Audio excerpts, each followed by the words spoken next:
Greetings, podcast listeners. This week we're bringing you a rerun of episode 71 from August 2017. Next week we'll be back with a new show.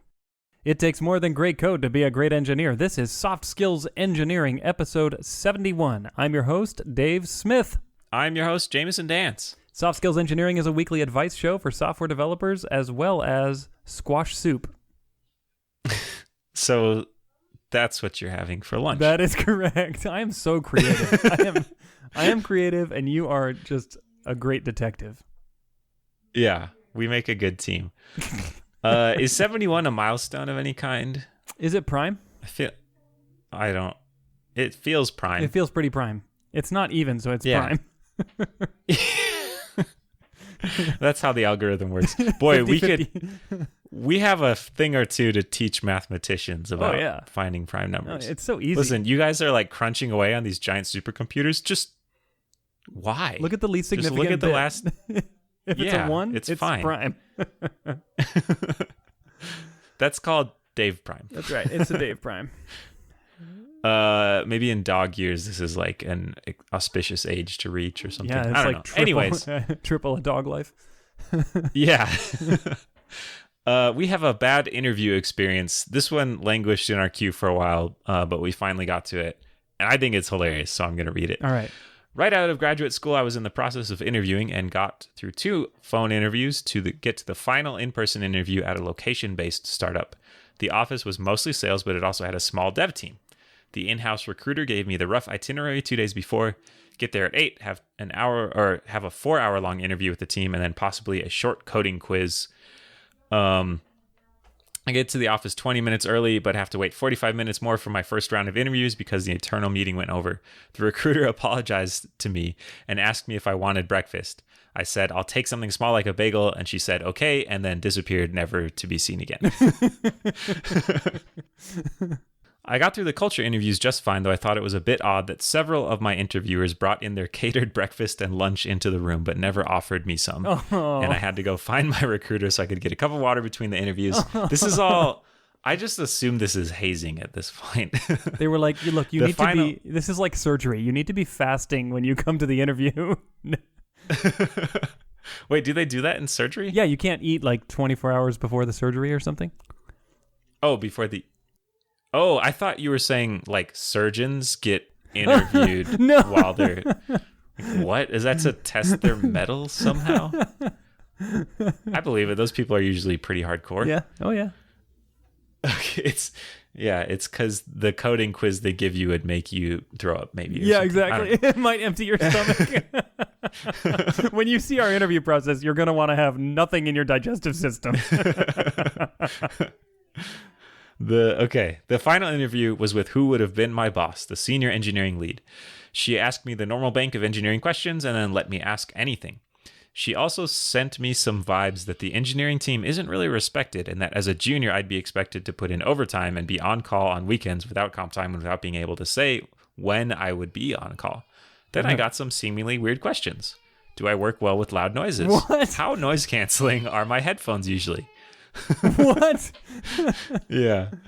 She then asked me if I was ready for the live coding exercise. I responded with, I was told this was a written test. She rolled her eyes and ranted for 10 minutes about how the recruiters never pay attention to the engineering team's process. Also, they don't bring you food when they offer it to you. Yeah, are your recruiters actually like sneaky gnomes who are just trolling people? They're just like little fake creatures who are like, and then... we said we'd get him a bagel and we didn't. Our prank has been successful. Okay. I asked to postpone the exercise as I just went through 4 hours of interviews and hadn't eaten anything. They could not postpone because they had to make a decision within 48 hours so that they could onboard someone at the beginning of a sprint. Oh, boy. As a jobless person, I acquiesced and started working. I was brought to her desk and handed a 13-inch IBM ThinkPad, a piece of paper with half a page of marketing copy on it, another piece of paper that was a grading rubric, and a pen. I was given 90 minutes to code a design that I could find in a PNG on the desktop. The laptop had no internet connection. The only software it had on it was Notepad++. And the marketing copy on the piece of paper was the stuff I was supposed to type into my markup. What? Without a color picker or a PSD to get font sizes or accurate margin padding, and no internet to check why some of my CSS was broken, I was coding pretty blind. To top it all off, I didn't have any noise-canceling headphones, and the sales team hit a large gong every time a sale was made, and was blaring really bad hip-hop to get hyped up to make more sales. Oh my It gosh. all makes sense now.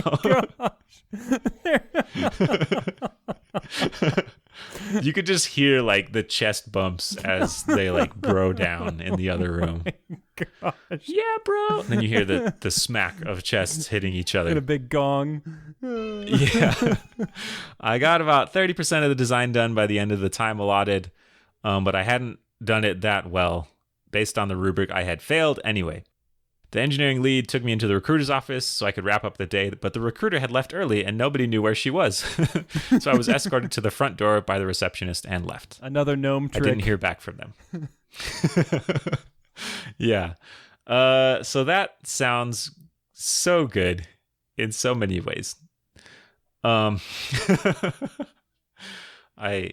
I don't know. I just love the detail of asking how noise canceling your headphones are, and then in the coding quiz you're like, oh, that's why they asked that question. Hey, I mean, at least it was representative, right? Like, it's like, Yeah. this is how you will work. So if you can't work this way.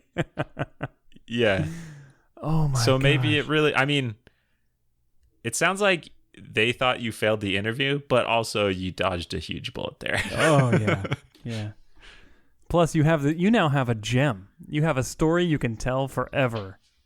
Yeah. Developers love to like throw down about, no, my interview was the worst, but I think you score pretty high. Yeah, this is hard to top.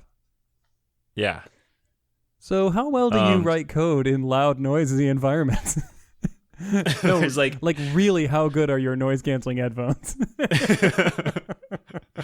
there's like foghorns under all the desks that go off. Your when they desk make a is sale. here behind the 747 jet engine. We turn it on every 10 minutes to make. Oh my gosh! Just keep people on their toes. Well, good thing you didn't get that job. Should we read our first question? Yes, we should. Or are you just like marinating still in the man. story? It was so good. Yeah. So They made you type in just by hand like a page of printed text. It's great. oh man. How are your typing skills? Let's find out. You've seen Men in Black, right? Yes, all three of them. You know that part where they take at the first one where they make them do a test and they're in these like weird egg-shaped chairs that don't really have a place to like put Yeah. your paper Yeah. and their pencils are all broken and stuff, and there's that one table that Will Smith courageously drags over and then he like passes the test. I Yeah. feel like interviews that are this bad are always some kind of like either their performance art or there's some psychological experiment of like, Performance art. no, you were supposed to leave the interview and go hunt down a bagel, and then you would have passed the first part. And the second part was you were supposed to like go over to the sales team and turn down their hip hop music and take their gong back with you. And then you code the quiz, and then when you finish, you ring that gong. Every time the dev team closes a ticket, they ring a gong. Oh. We're now sales bros. We're crushing it over here.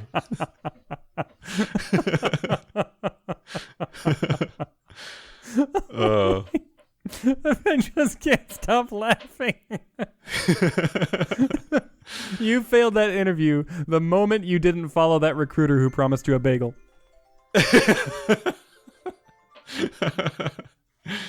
It was a whole different interview if you had followed her. There was another team waiting That's to right. interview her, to interview you. Oh, and she just sighed sadly as you stayed in the room. Yep. We lost another one. We lost him. Okay, breathe, Dave. Breathe. All right. Question time. Let's help people. Okay. Whew. Okay, I'll read our first question. Okay. There's no bagels here, though. No. Okay, this comes from an anonymous listener who says,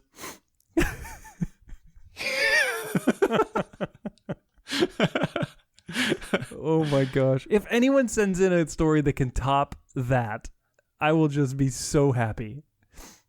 We'll send you 2 stickers. That's right. Oh my.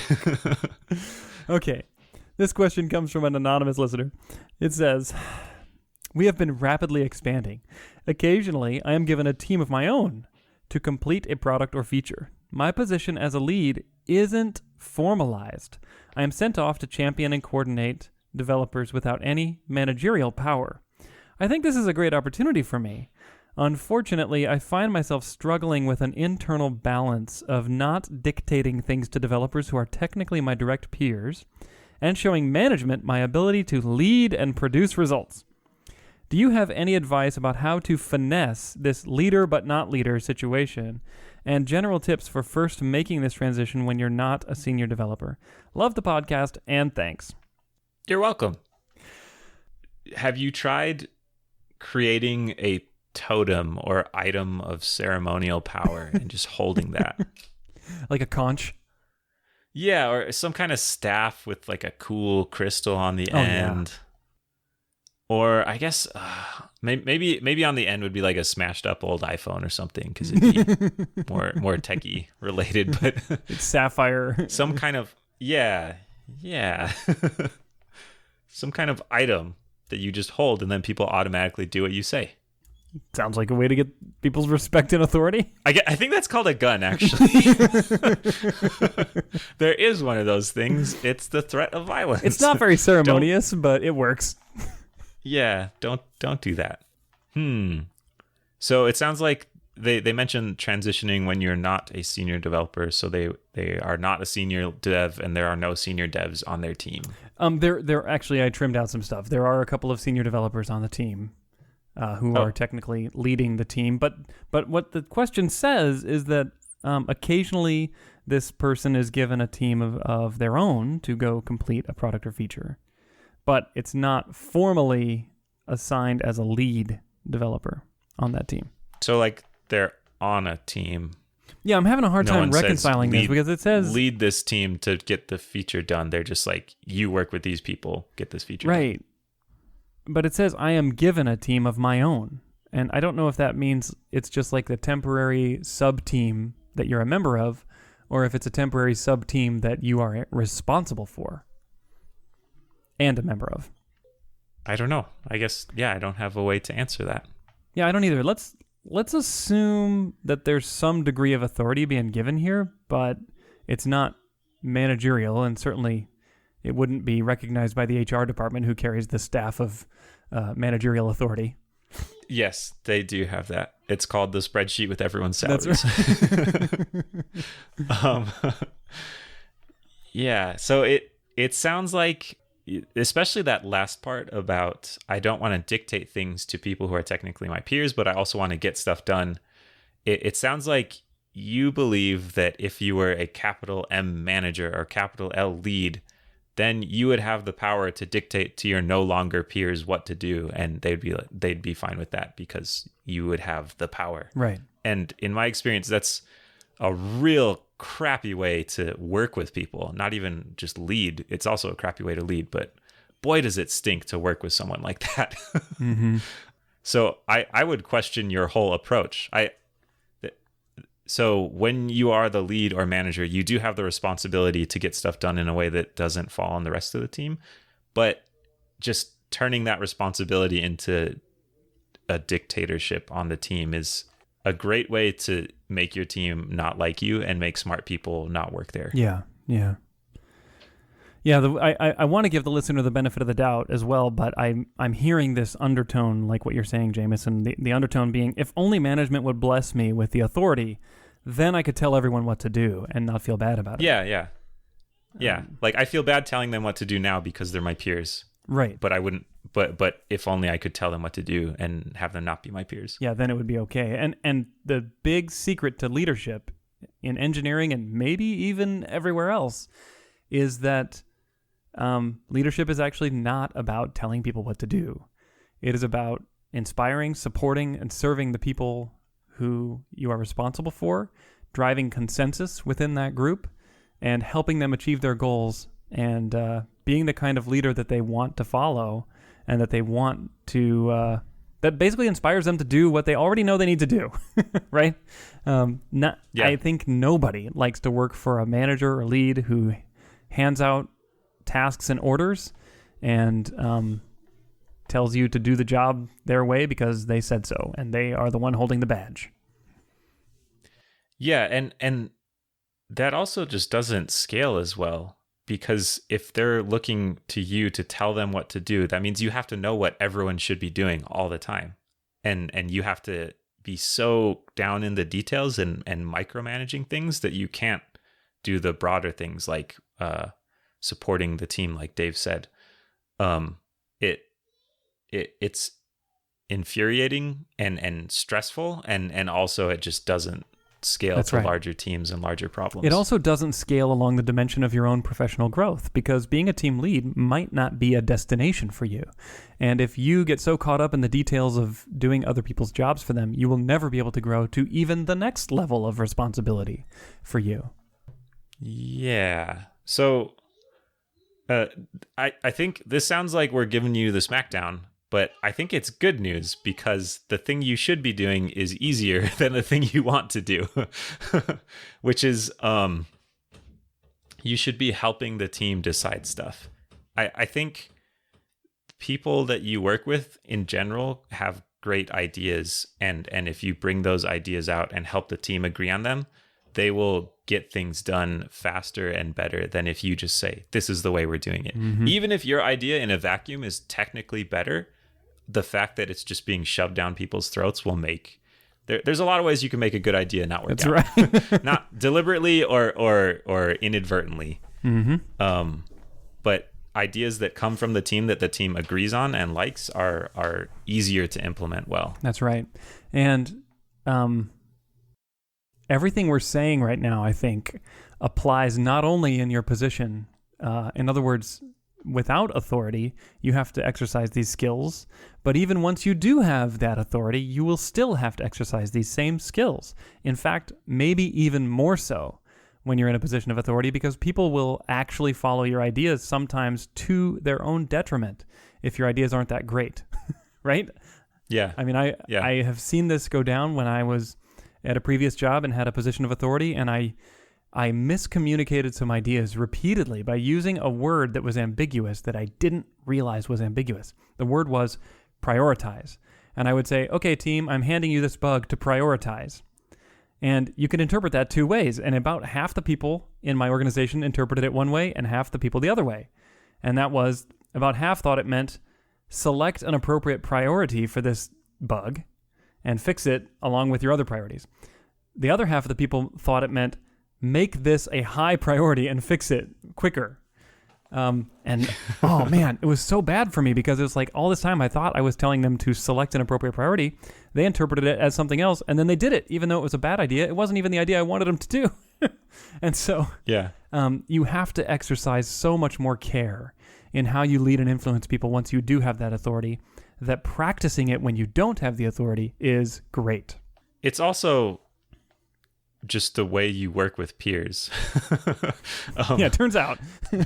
Commanding your peers what to do inspires resentment. And I mean, smart people don't want to be told what to do. They want to come up with solutions together with other people. And if someone just tells them, like, listen, you're not as smart as I am, do this thing, then they'll just quit. And then suddenly you'll have people that only need to be told what to do, because all the people that don't need to be told what to do will go somewhere else. It's natural selection. Yep. Survival of the most compliant. Yeah. If so, that's kind of addressing the leading without leading side. But if we address the we can also talk about the other side, which is like, you seem to feel some special responsibility towards getting stuff done that maybe the rest of the team doesn't. Okay. And that might be leading you to try and like clamp down a little bit and take control a little bit more. I don't think it's bad that you feel more responsibility to get stuff done, but you just have, I think you have to go with the harder solution, which is the better solution, which is don't let that responsibility turn you into a dictator, because I don't think that will help get stuff done anyways. Doesn't matter how many Steve Jobs biographies you read, just like screaming at people for most people doesn't work very well. Yeah, unfortunately, I've tried. Not that you're screaming at people, but... So can we go to how do you influence others without authority and talk about some techniques for that? I mean, one technique isn't really a technique. It's just be right a lot.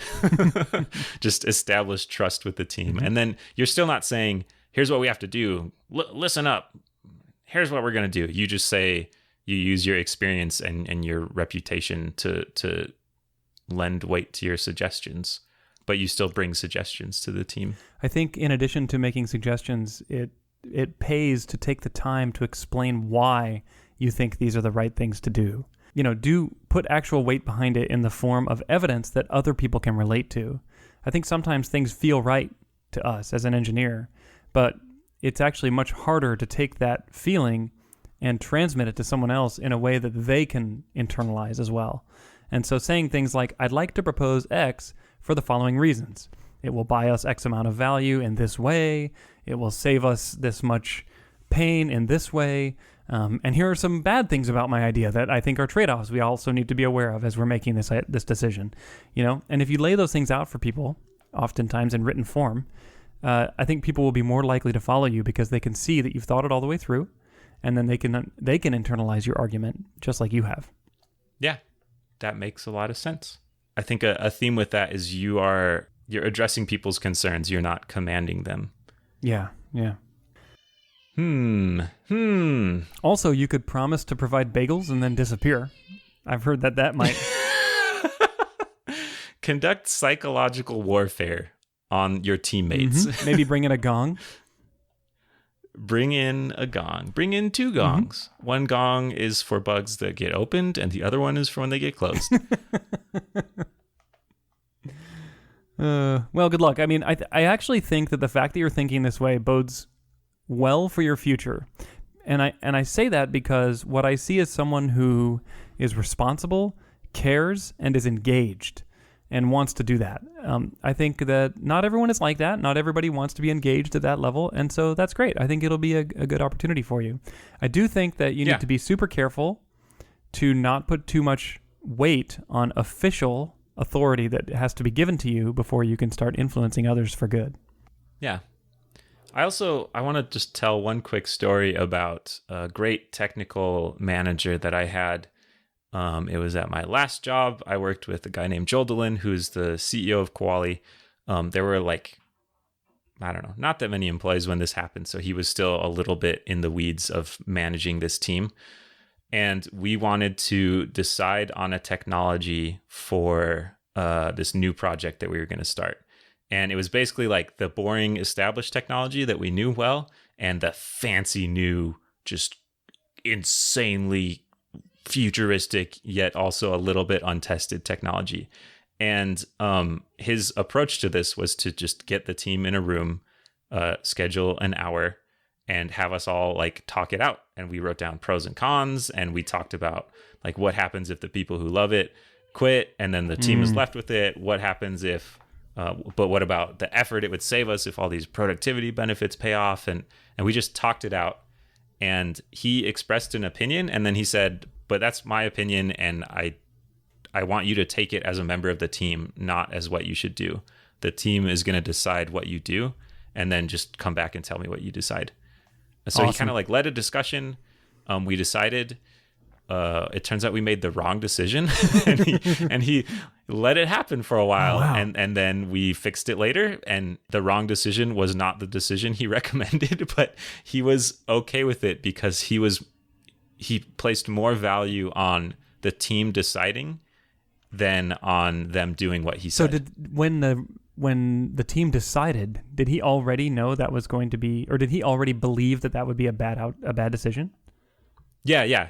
He was like, I think you should do the other thing. So he let you go completely against his will. We want to do this thing. And he's like, okay, if you want to, you're the ones who are going to do it. So it's your funeral. Yeah. That's awesome. And it's since been, surprise, surprise, we chose the fancy new thing, and then it's since been rewritten in the boring established thing. But let that be a lesson. There's a lot of lessons I learned from that, but one of them was I could tell he was just like raging inside to try and avoid telling us, no, you're not going to do that. But he successfully did that. Oh, man. Like, could you see like his veins popping, but he's smiling and like nodding politely? Yeah. I don't know. I know the kind of person Joel is, and he wants us to make the right decision, but also he wants people to grow and learn and have ownership more than he wants them to make what he thinks the right decision is a lot of the time. That might be my favorite just microcosm example of what I think great technical leadership is, even though it involved the team making a stupid technical decision. Yeah. It's still great. So there's a wonderful book that I suggest to our listener and anyone who wants to be an engineering leader, or frankly, any leader for that matter. It's called Multipliers by Liz Wiseman.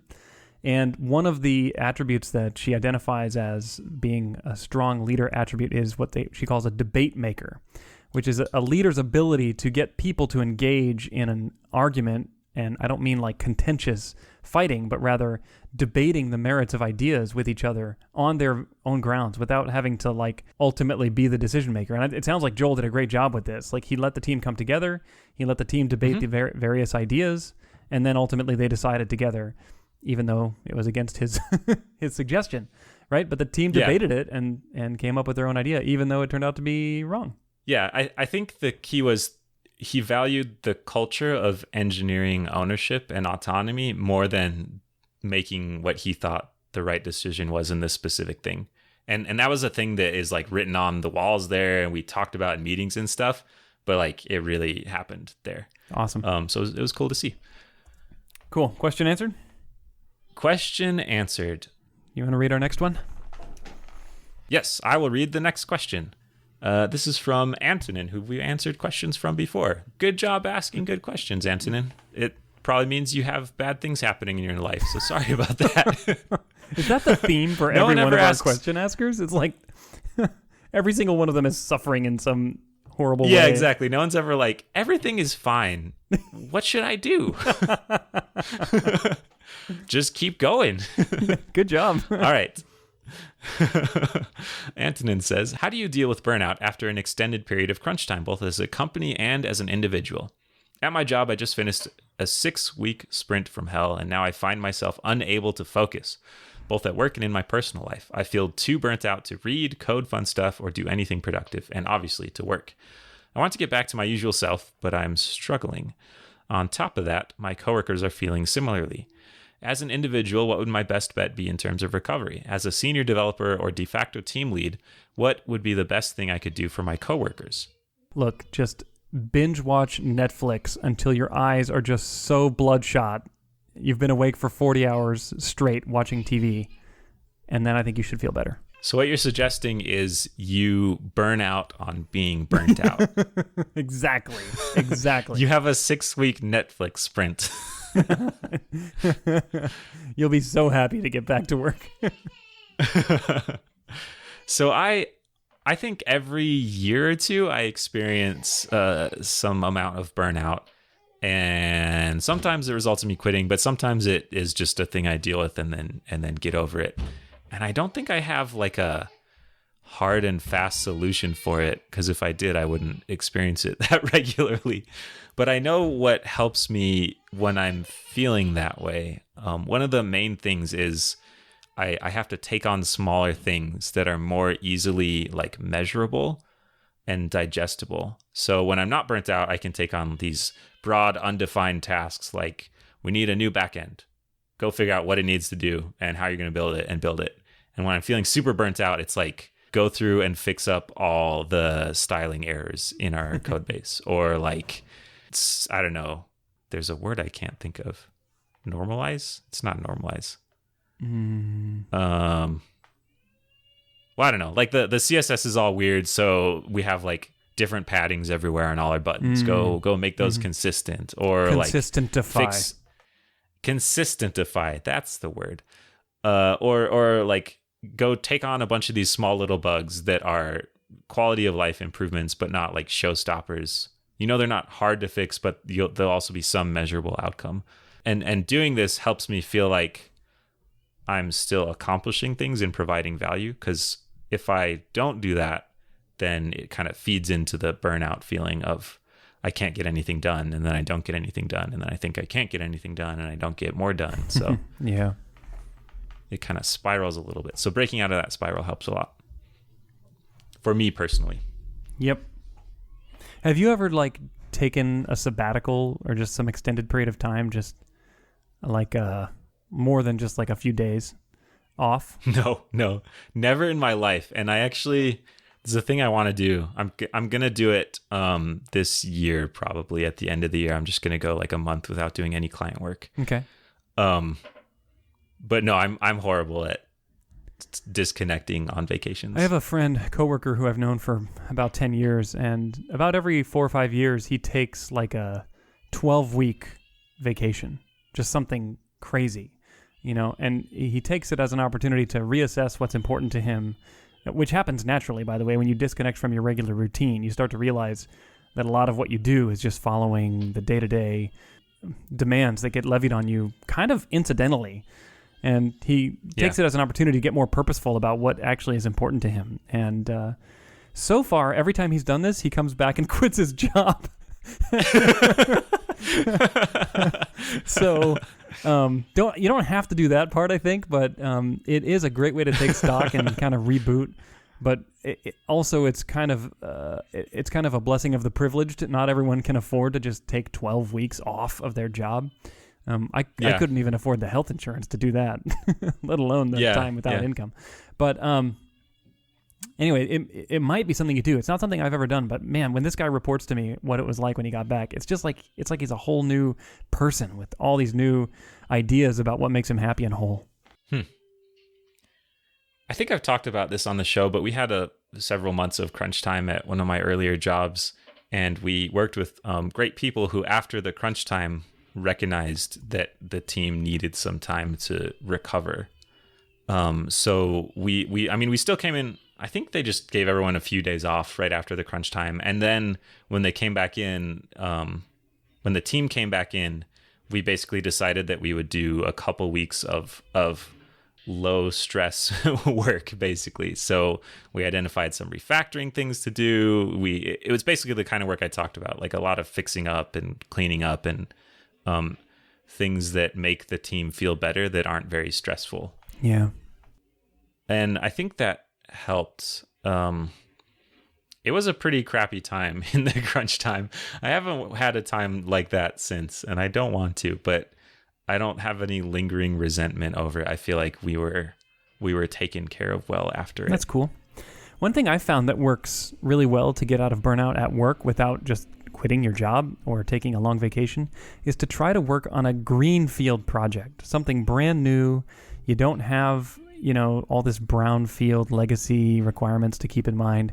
You can start fresh and try to deliver something from start to finish.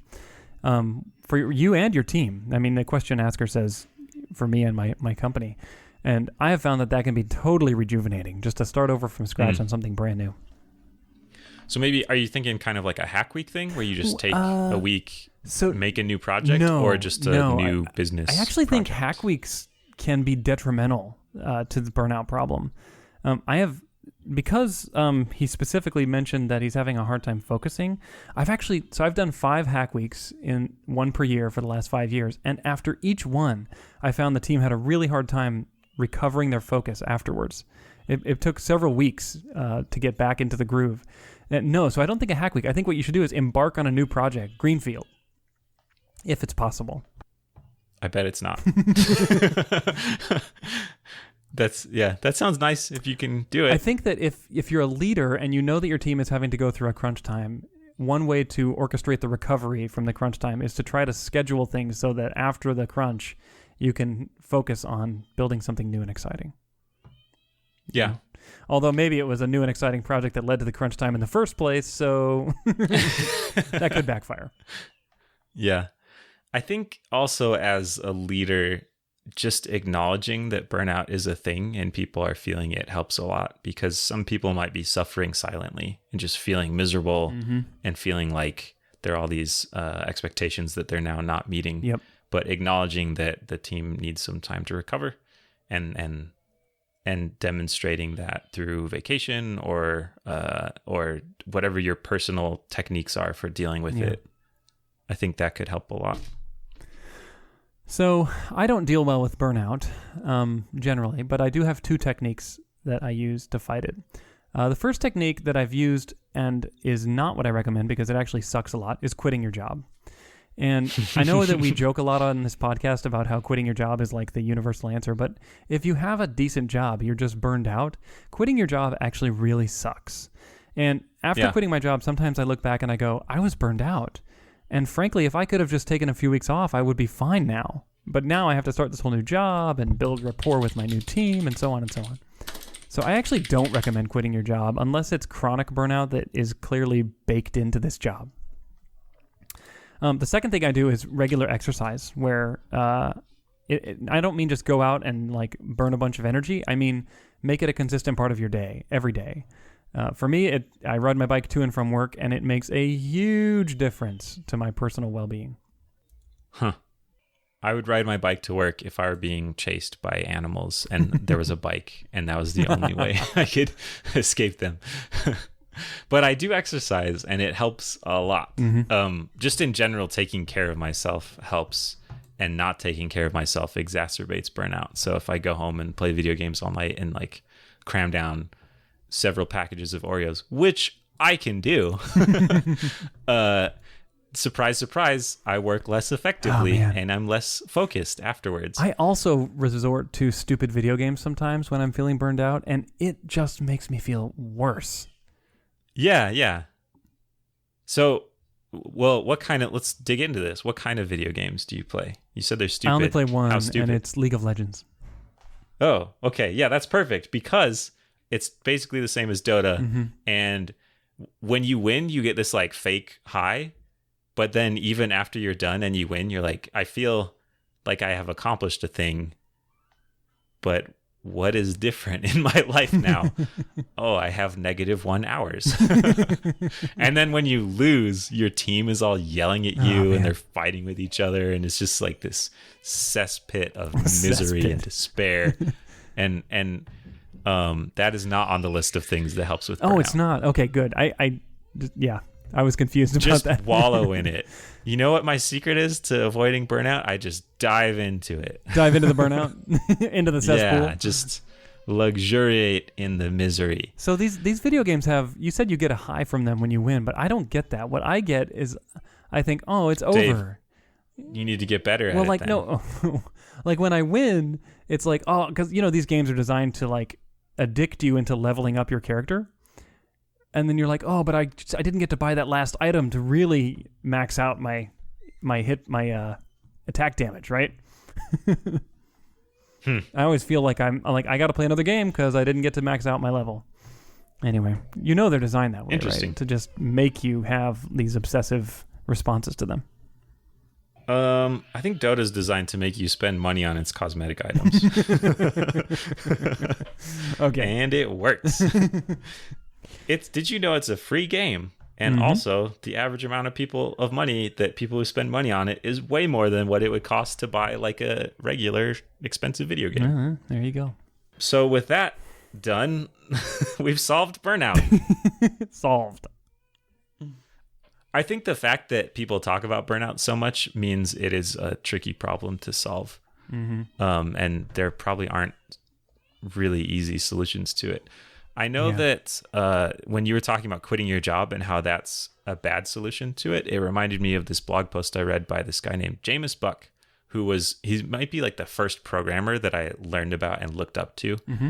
He worked at 37 Signals for a while, and he wrote really openly about burnout, and it cost him his job. Like 37 Signals worked very hard to keep him and to make him happy, but in the end, if you just don't do anything for a long time, you can't just sit there and get paid.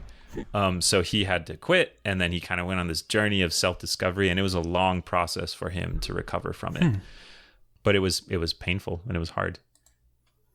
I'll link that in the show notes because it's a really good read. And also, did it have a happy ending?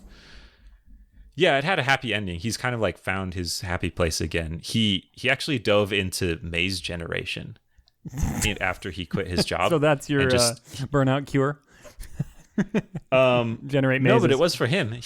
He ended up writing a book about generating mazes in code, and it became pretty popular. And it was just like this cool technical thing that he learned about that he wouldn't really have done without the experience. It's an interesting read. That's cool. Yeah. All right. Question answered. Question answered. Where can people go if they want to ask a question? Where should people go if they want? Whoa. No! Jinx. They go to softskills.audio. There's a new fancy button on our website. I haven't even seen it. I should go look at it right now. But Dave, I saw the pull request. Mm-hmm. Dave made a new thing, an ask a question link at the very top. Yep, and by the time this comes out, Jamison will have read it, approved it, and merged it. Yeah. Oh, did I not merge it yet? Not yet. Okay. Well, it'll exist. It'll be better. I don't know what it is because I haven't looked at it yet. It's one. But we're is a way you for one you. click now. Okay, cool. It's just a link that takes you to the form. Yes. And I did you some can give us as much or as user experience analysis to save you one click. It turns out that 2 clicks is more than 1 click, and we have learned that. You can give us as much or as little detail as you like. We can keep you anonymous. We can ask a question that's really embarrassing, and then say, I want to be known as, and then insert your enemy's name there. Help, I keep wetting my pants in the middle of a meeting from Steve. And then you just like snort and giggle while we read it and talk about Steve's pants wetting problem. Okay. Or ask a serious question. We'll answer it. If you like this show, please share it with people. We love getting new listeners. New listeners means there's a wider variety of experience in questions and feedback we get on the questions. And so we love that. Cool. All right. Thanks. Yeah, we'll catch you next week.